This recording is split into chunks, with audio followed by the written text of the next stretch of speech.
We're standing here in front of Blount Mansion. William Blount was one of the founding fathers of the United States. He was a delegate from North Carolina to the U.S. Constitutional Convention in Philadelphia in 1787. And later he was appointed by George Washington to be the governor of the United States territory south of the River Ohio. William Blount had these political aspirations, and he became a delegate to the U.S. Constitutional Convention that was held in Philadelphia in 1787. He was one of the delegates from North Carolina, and I wish I could say that William Blount was a great debater and he was involved in a lot of the conversations. Apparently he didn't say too much. He didn't have a lot of debate going on, but nonetheless he was a good enough, strong enough member, and George Washington felt very comfortable in appointing him to be governor of the Southwest Territory. But if you look at the U.S. Constitution, there's William Blount's name signed very boldly right there as a delegate from North Carolina. One of William Blount's primary challenges here in Knoxville was to shepherd in the process of statehood for Tennessee. And so following the guidelines that had been used for the Northwest Territory, when the Southwest Territory had over 60,000 population, then we could apply for statehood. So William Blount gathered together several of the influential leaders here in Tennessee, and they crafted the Tennessee State Constitution. And the Tennessee State Constitution was actually signed in 1796. It was actually worked on over here in the office of Governor Blount's, and this is the original office that was built in 1792. But the gentleman actually went up the street, up to Gay Street, to David Henley's office to sign the Constitution. So the Constitution was written and signed in 1796, and Tennessee became the 16th state.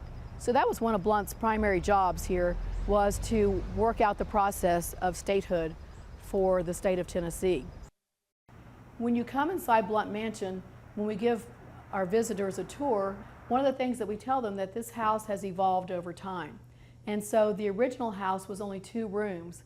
And so you have this front hall here that goes from this seam, you can see the seam where the wall was, from here to the wall on the other side of the steps to this wall here by the fireplace. And so they had the hall and the parlor.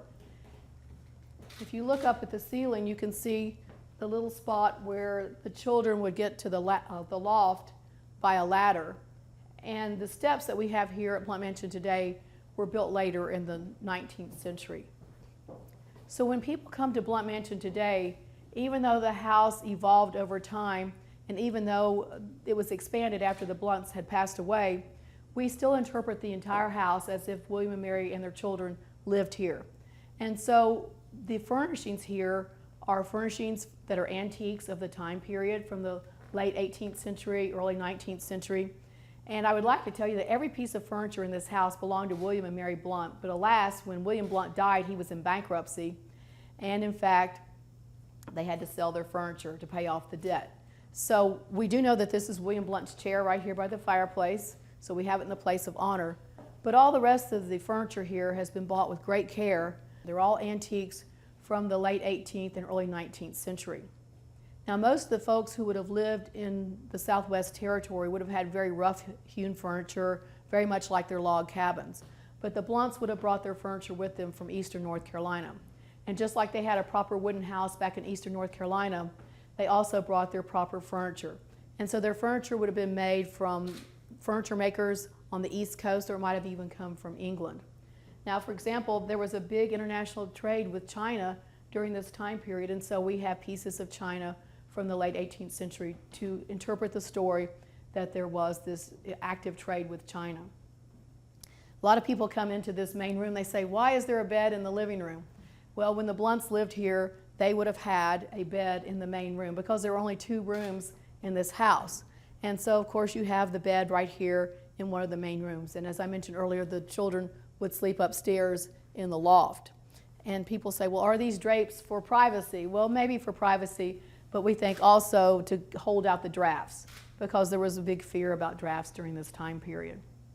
The fire back along the fireplace was from the King Iron Works, and the Blounts actually owned stock in the King Iron Works. It's up in the northeastern part of Tennessee. As a historian, the site to me is rich with stories. It's rich with national stories, with William Blount being the signer of the U.S. Constitution. It's rich in statehood stories, as this is the birthplace of Tennessee. And so this place is a wonderful opportunity for people to come and learn the stories not only of Knoxville, not only of the state of Tennessee, but the larger stories of the nation.